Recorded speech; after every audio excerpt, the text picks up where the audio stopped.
Well, looks like BYD might be in some trouble.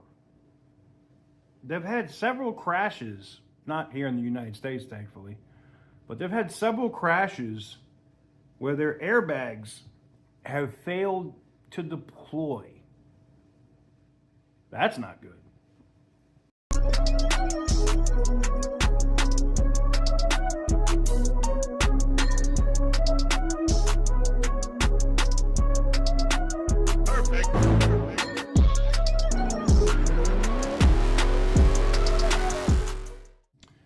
What is up, guys? Welcome on back to TK's Garage.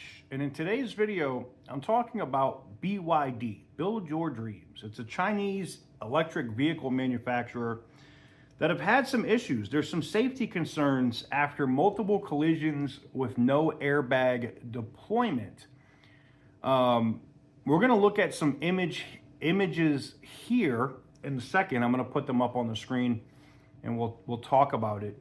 But I'd love to know what you guys think about this, because this, everybody's talking about how great this company would be if they could get into the United States. They were potentially looking at purchasing Chrysler. They've been at CTC, at Brampton, Windsor, Sterling. They've been all over the place looking at different facilities and plants to possibly be able to bypass tariffs in the United States to be able to sell their vehicles here.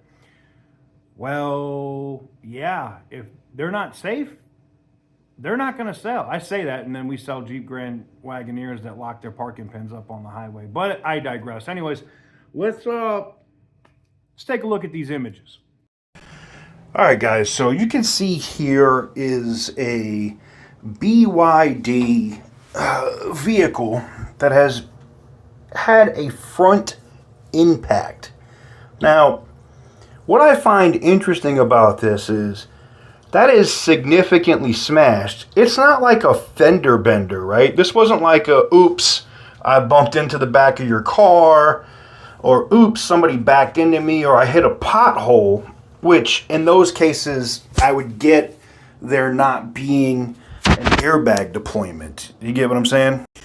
But this is just a straight up smashed vehicle. Now that's the car. And then we have the consumer, which you can see in the car. You can see the marks on their arms.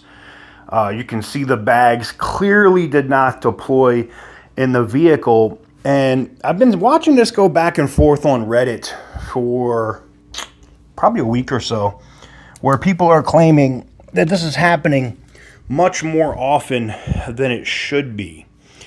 And I guess my question is, for a company that wants to enter the United States market, if you're putting out vehicles that are having these problems now with these crashes and injuries, and you're unable to get the airbags to deploy, how long do you think the United States is going to allow you to have vehicles like that here? They wouldn't. Now, I am sure BYD would be under much more stringent oversight here and in some places in Europe than where they are now.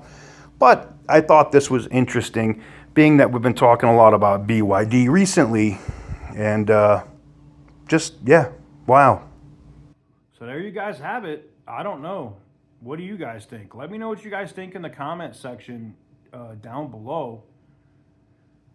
Do you think this is going to hit BYD pretty hard internationally? I mean, they're not really well known here in the United States yet. They are getting some traction in Mexico with their pickup trucks with the BYD Shark. I don't think they're for sale in Canada yet. I think Canada dropped some tariffs on them too. But I know they are looking for a way to get into the North American market, meaning, just the United States and Canada. And it'd be very interesting to see how BYD responds to these airbag failures. It's not good. Doesn't look good from my end. Give the video a big thumbs up if you like what I do. Hit the subscribe button if you haven't already. And as always, stay petty, my friends.